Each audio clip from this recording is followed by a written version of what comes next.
Okay, then I think that's our cue to start. Good afternoon, ladies and gents. Warm welcome to Saudi House here in Davos, and thank you so much for being here. Please, a quick round of applause for our panel. Welcome to the stage, gentlemen. Thank you for being here. Thank you. So just to set the scene, today we are going to be talking about what it looks like when governments and global technology companies team up to co-build national AI capabilities. And of course, if you're here in the room today, you'll know that Saudi Arabia is doing really incredible work in this space. And I'm really excited to take a deep dive into this. Saudi Arabia is obviously working on a lot, not just right now, but also into the future as well, developing out these capabilities with partners that are the architects, ultimately, of the region's AI future as well. So joining me on stage is His Excellency Abdullah Al-Shwawa, of course, Minister of Communications and IT of the Kingdom. Cristiano Amon is the CEO of Qualcomm, and Chuck Robbins is the CEO of Cisco. So gentlemen, thanks again. Your Excellency, I'll kick it off with you. We now see hyperscale AI data centers in the kingdom, sovereign AI models in the kingdom as well. You have Qualcomm's chips, you have Cisco's manufacturing. Tell me how these technology partnerships ultimately came to be, and what is the end goal here when you look at what Saudi Arabia is trying to achieve on the AI front? Thanks, Dan. But since this is the first time I do a panel with Chuck since I left Cisco, I owe the audience to share a story. The story of the first time I ever got to meet His Royal Highness. Remember, Chuck, that was back in 2016. Oh, that's right. Yeah, and we were talking, myself and Chuck, to His Royal Highness, about how Cisco back then was digitizing India, Germany, and then His Royal Highness said, I'm here to talk about Saudi, and how we can make sure that Saudi becomes top 1, top 5, top 10 in everything that we do. And he painted for us a vision that effectively Vision 2030 was about economic diversification and about empowering youth, if you remember, safeguarding the planet and shaping new frontiers. Fast forward, we've achieved 56% economic diversification as a non-oil GDP. And in terms of talent and youth, we've jumped from 150,000 tech force to 406,000. If you put it in the context of Europe, we would be one of the 5th largest tech hubs for the world. And in terms of ranking and recognition, we became number 1 and number 2 consecutively as a digital riser by the World Economic Forum. And on the intelligence age, we couldn't be more proud of great friends and partners like Chuck and Cristiano from Cisco and Qualcomm, where in essence, His Royal Highness once again wants this to be the most remarkable success story in the 21st century in the intelligence age. We powered the digital age, so naturally we're going to go and power the intelligence age. We're building one of the largest training and inference hubs, and already with our key partners, we're achieving 11 cents per a million output-input token. Fast forward with Qualcomm, we want to become the most AI-enabled nation in the world. We've launched Humane Horizon PC, and thank you for that chipset, with the form factor of really pushing a 34B, and that's just the starting point, billion parameter model to enable sovereign use cases. And with Cisco, we just announced a JV with AMD of how we can really push the needle on adoption. Because currently the AI market, if we continue just having the dialogue on the supply side and not with real use cases, and I'll be able to share that with how we're creating new chemistry and achieving a Nobel Prize recently, how we're pushing the boundaries of sickle cell disease and other diseases, and helping Aramco achieve $1 billion of savings. So in essence, this has been a great journey, Chuck and Cristiano. The first time also we met a couple of years ago, and fast forward, we're celebrating here huge wins. Thanks, Your Excellency. And Chuck, I think that's your cue to come in here as well, because this isn't necessarily new for Cisco as well. You've been in the kingdom for about 25 years. You're manufacturing hardware in Saudi Arabia, securing AI infrastructure alongside Humane as well. So walk me through the footprint and why team up with the kingdom and this guy right here. Well, first of all, that meeting we had with the Crown Prince resulted in you leaving Cisco, so I didn't see it as all that successful. However, having you in this role has been great, and then you take Haitham from us as well. So, if anybody wants to work in the central government of Saudi in the kingdom, just come to work for us, and then it'll be a pathway. But I think that in today's world, I think this is really important because it starts with trust. And in today's world, that's really important. And we have a high degree of trust of our friends in the kingdom, and I think they have a high degree of trust in us. We've known each other a long time. Actually, Tarek, who is the CEO of Humane, and I have known each other for 13, 14 years as well. Absolutely. We've been there a long time. We've been working in the kingdom a long time. And so when the opportunity arose, basically when His Excellency calls me, still haven't figured out how to call you that, but that was pretty good, wasn't it? Call me Abdullah anytime. I generally say yes. What was the question? And so it's great. I just know they're always going to be on the leading edge, and they're trying to drive frontier capabilities, and so it makes us better. So when we get the opportunity to engage, it's actually really good for us because we get to be a part of something that's going to be leading edge. I know that to be true, and we also learn things that we can go actually implement with other customers around the world. Although we have to wait 6 months, I think, is that what you said, something like that. So it's been a great partnership, and then with folks like Cristiano, who we also partner with, and Lisa from AMD, and others, it's going to be a really exciting year. So. Cristiano, come on in here as well. Qualcomm also making big moves into AI data centers. You have this 200 megawatt deployment with Humane as well. Why choose Saudi Arabia as the launch pad? Yes, well, that's the easiest question I think of the day. Look. First of all, we have been incredibly inspired by the ambition, I think the vision of Saudi Arabia, and most important, I think, the willingness to look at the innovation roadmap and go exactly where technology is going. A great example of that is the evolution, how AI is fundamentally going to change the man-machine interface, it's going to change the enterprise, how it's going to change the whole concept of operational systems and applications, how to have the vision to embrace into a very aggressive mission to be the most competitive provider of tokens in the world with the architectures that go beyond the GPU and changes, I think, the paradigm of both compute and memory utilization. So it was just a natural, I think, combination for a company like Qualcomm, which is motivated by innovation, to have a partner that has the confidence to drive this together and have the willingness to bet on technology. I think it's really incredible. And I think we're just at the beginning of a journey. And what's interesting, some of the things we're doing in the Kingdom of Saudi Arabia, not only with Humane, but also with Aramco, are some of the first in the world. Just as an example, we just had an incredible partnership with Aramco with an AI gateway for industrial. And we're actually now creating a marketplace for industrial use cases with AI. And I think that's going to be probably one of the first in the energy sectors of doing this. And I think that the opportunity, I think, that exists for technology with Humane, we're just the very beginning of that. I think the transition of experience to be agentic, not only on PCs, but in mobile devices, in automotive, in physical AI with robotics, and actually have it end-to-end, which is a unique thing of the Kingdom of Saudi Arabia. From the devices at the edge all the way to the cloud, I think it's a great opportunity. So you can probably see my excitement about the opportunities that we have ahead. Can I just add on to that? I think the other thing that's exciting for us is that we actually gain capabilities by working with the kingdom, working with this team. And so what I mean by that is sometimes he'll reach out to me and say, hey, here's a company you guys should look at and potentially invest in. Thank you. And there's other times where we sit down and say, we need the products to do something slightly differently than what they do today. And so we do actually co-design and co-develop together. So there's a lot of upside for us as well, because we get the real practical knowledge of what they're trying to achieve and what do we need to do in our product set that actually helps them achieve that. And that's a real benefit to us.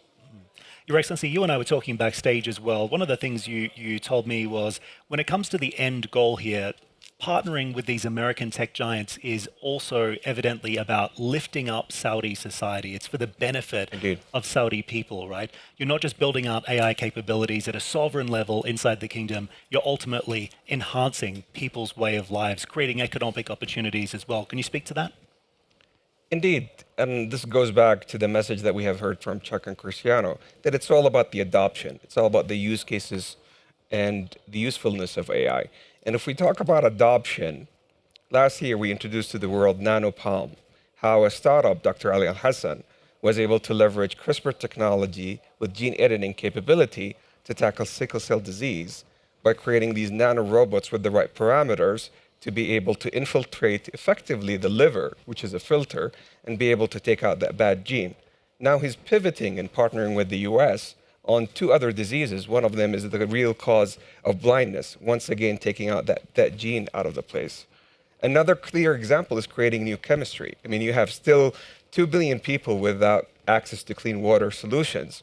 And this is why it takes us great pride to introduce to the world Professor Omar Yagi, the first Saudi American working with our national labs and with UC Berkeley on creating metal organic frameworks, which are effectively sponges to be able to capture water from air and be able to capture carbon. And these are clear examples of how we're shifting the needle for the people, for the planet, but also for profit. Because Chuck mentioned the story that I want to, double down on. Grok was actually introduced to the world 2 years ago on Leap, the largest tech event with 250,000 folks turn up. And when we showcased how we are really solving for the memory wall with memory on the chip, near the chip with Qualcomm as well, and on the side of the chip, fast forward today, it's the largest acquisition made in the AI space with $20 billion. And this is a testimony that under His Royal Highness, that the kingdom is leveraging its energy, its captive market, and its land and its capability to be the largest test bed for innovators and investors with our friends.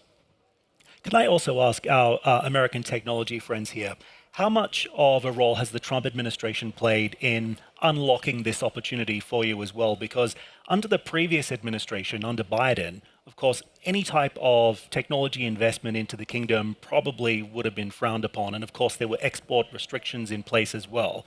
To what extent has Trump actually played a key role in ensuring that you're able to do business in the kingdom today? Cristiano, do you want to speak to that first? Yeah, no, look, absolutely.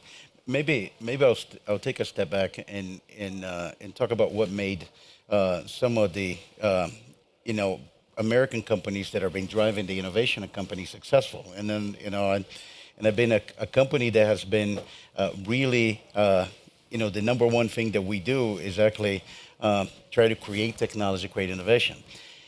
It actually works because you have American technology for the world. If this was just American technology for the US, the American companies will be subscale and you don't have the ability to drive the innovation roadmap. So this actually technology, using the term diffusion, I think this AI initiative to basically promote, the global export of technology, it's incredibly beneficial. And it's not just beneficial for the American companies. Actually, I think it's beneficial for all of our partners because at the end of the day, we actually have the ability to innovate together. I think what Chuck mentioned, the whole concept of co-development of technology, actually you get the best of innovation on both sides. And I think the drive towards continue to expand the technology footprint has been very, very helpful, I think, for companies in the technology space. Mm. Yeah, I think the current administration clearly has a high degree of accessibility for U.S. business, and has a lot of interactions with trusted countries around the world, and a lot with the kingdom. And I think even little things like the visit being scheduled creates a moment where we all work really hard to get to that point. So you actually have enough to announce there, and you do a lot of work. It's sort of like when I meet with a CEO of one of our customers, if we agree our teams are going to do something, we set the date for the follow-up review, and that just gets everybody in motion. And I think having that happen, and then having the support, whether it's David Sachs in the White House or Lutnick, I ran into him a few minutes ago. He's here. And the whole administration just believes in the strategic importance of the partnership with the kingdom, which makes it super easy for us to go fast there. Mm. Let me add to this. Sure. If you look at the nations that have a 90-year plus alliance and relationship with the U.S. on a bilateral fashion, They're only a handful, and the kingdom is a 93-year-old alliance and partner. The partnership with the US have helped us build our factor-based economy, which helped energize the base economy today and help the world achieve $100 trillion plus of GDP. And it's only natural that we join hands in energizing the intelligent age. And it really, as Chuck have said it, when His Royal Highness and the Honorable President met and discussed this, they felt that diffusion means proliferation, and bringing the alliance and partners of the US as part of the US technological AI stack. We announced the framework agreement witnessed by the Honorable President and His Royal Highness. And fast forward, what we have done in the digital age was about $10.6 billion of digital FDI. In just less than 6 months, we were able to do 20 billion.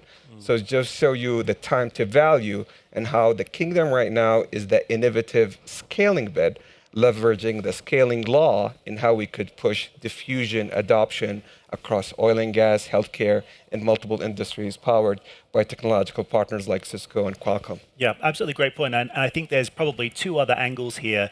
The first angle is that decoupling from China, which is something that Trump administration has also been speaking about. The second angle is more Saudi specific as well. And to maybe just follow up on what you were saying before, can Saudi Arabia really have sovereign AI when all of this is built on the American technology stack? Well, if you look at Stanford and Oxford, they just recently released a report that evaluates nations and their capability to build AI sovereign capability.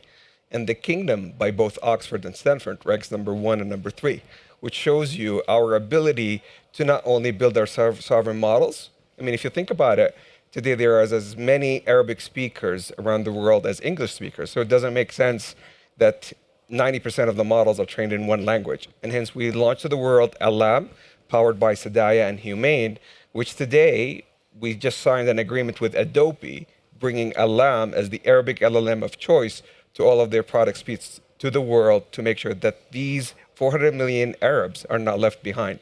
Let's remember that leaving folks behind in the AI age is no longer a digital divide, but a dignity divide. Anyone in the room using Alarm today? Excellent. Okay, a couple of hands there. How do you think it's competing against the likes of Gemini or ChatGPT? We have done independent studies, and right now we're second to Gemini. But ultimately, if you look at the historical data, whether you're talking about the 90 years of tokens that Aramco has, or as the heart of the Arab and the Muslim world, and the granularity, it's not a surprise that today, as an Arabic LLM, it's best in class. Mm-hmm. Okay, so let's talk about some of the other challenges then, and maybe for Chuck and Cristiano, what do you see, when you look in the Middle East in particular, what do you see as the biggest barrier to expanding your business footprint today? If you could identify anything, what would it be? Chuck? To be honest, I don't see any meaningful barriers. I think, and I was thinking as you all were talking, the other key thing that I think makes this super successful is His Royal Highness and the level of involvement that he has in this thing. The discussions that we have with him, I mean, they're detailed discussions. And the number of times I've met with him in the last 9 months, I mean, he is in this stuff. And it was so funny when I was at the dinner that President Trump hosted for His Royal Highness. We're going through the receiving line, shaking hands, and our president knows me, says hello and everything, and then His Royal Highness sees me and kind of gives me a really warm handshake and embrace, and he turns to our president and says, "We're doing a lot with him." So I mean, he really is super engaged in it, and I would say that. So I don't really see. I think there's an openness and a desire and an energy in the Middle East in general to work on these issues. I think they see it. I think everyone there sees this as. It's not optional. We have to win. And I think they just see it as particularly as you were talking about diversification of the economy, this is probably the biggest opportunity that's come since that declaration was actually made. This is the biggest opportunity that's arisen to actually help do that. And so I don't have any major issues. Oh, look, it's a simple answer. Actually, no, here's how I'm going to answer the question. When other nations, come to us and say, I really needed to embrace this technology transformation driven by AI. It's going to be very important for growth. What are the levers that they can activate? Our answer is very simple: be like the Kingdom of Saudi Arabia. That's what we say. Right. So when it comes to future investment plans, as we enter the final phase, I guess, of Vision 2030, how else do you plan on investing into the kingdom and I guess more broadly into the region as well? So he asked you to ask that question, right? Yeah. I think it'll be, in our case, we've talked about, delivering products that are made in Saudi. We talked about working on this joint venture together. Indeed. I think we made investments in Kaust to do joint research there. That's huge. And so honestly, our investments will be driven by where the kingdom wants us to invest. And we have open dialogue going pretty much all the time about, hey, you guys should really think about doing this over here. The Kaust investment came from your recommendation. Oh, yeah. Under the leadership of Prince Abdulaziz. That's right. Who I had a great time with. Indeed, indeed. But I think it's one of the top 3 investment areas for us in the world right now. I can say that with a high degree of confidence. And our team is very focused on it. I probably used to travel to the Middle East once every 15 months, and now I'm going at least twice a year. Oh, yeah. I'll be back there in April for LEAP, obviously. Thank you. And so We're making big announcements. I know. And we have Target attending your AI summit as well. That's right. And Tarek's coming to our AI summit in San Francisco in early February. So I think it'll just be guided by what advice or what areas they like to see us invest. Cristiano? Yes. I think, given a lot of progress, I think we had decided, I think, just last year, that we're going to establish our regional Middle East headquarters for Qualcomm in the Kingdom of Saudi Arabia. We're actually in the process of opening an R&D center, I think, for chip designs. I think we're very happy with the talent, the partnership we're doing with the universities, the ecosystem of startups that we have some interesting engagements. And I think we're excited about it as the surface area of partnership is very broad. It goes from mobile phones to PCs, I think, to the work that we're doing with Lucid in automotive, to industrial with Aramco, and then data centers. So I expect it to be a significant hub for Qualcomm going forward. Your Excellency, I'll give you the final word here. You mentioned earlier that I think the total spend is around $40 billion. This is at a kingdom level, $40 billion on AI by 2030. I'm sure that figure will probably go up over time. But His Royal Highness keeps increasing the numbers on us. Right. So when you look at the ultimate end goal here, what does success look like for Saudi Arabia, not just from these partnerships, but when it comes to creating an AI ecosystem that benefits Saudi people and its economy? These partners and friends are key. Let me emphasize that. His Royal Highness has a 3-legged strategy, and I just give you the broad layout because he's going to announce it soon. Ultimately, we want to become one of the top 5 global hubs for AI training and inference. Achieving 11 cents per million input token is huge. And this demonstrates that we can really help the industry solve the energy wall. The world is going to need 83 gigawatts worth of energy. The memory wall, with our bet on memory, near the chip and on the chip and next to the chip architectures. And in terms of scaling, the second pillar, which is the most AI-enabled nation in the world. We had the first Nobel Prize in chemistry with AI. We had the first genetic disease addressed by AI, which is a huge breakthrough for the biotech industry. And last but not least, we had the first fully robotics heart transplant done by a Saudi surgeon, powered by AI, where AI can help that surgeon appreciate where to stitch and when to stitch to make sure that patients leave the CCU room in 4 hours rather than 4 weeks. And last but not least, we want to be a sensible and responsible partner. You spoke about Kaust. It's the second largest endowment in the world, and we have pledged under the guidance and instructions of His Royal Highness Prince Mohammed bin Salman and under the chairmanship of Prince Abdulaziz, a third of that endowment towards AI safety, and we're very proud of the work that we have done. We're building an AI engineering center out of which we can leverage that talent pool. And once again, a prosperous and a growing, the Kingdom of Saudi Arabia, when the digital economy in the kingdom grew from 75 billion to 135 billion in less than 9 years, the whole Middle East grew. When our tech force is right now equivalent to the 5th largest tech force in Europe, the number of unicorns in the region grew. And this is a lifelong partnership. So let me wrap up by thanking Chuck and Cristiano for the fantastic job that we have done together under the guidance of His Royal Highness, of how really the kingdom have energized the intelligence age. And we are today, with our partners, your most reliable partner to power up the intelligence age. Excited to see what's to come. Gentlemen, we'll leave it there. Thank you again for joining us today. Thank you, Dan. all. Thank you, and thank you all for being here.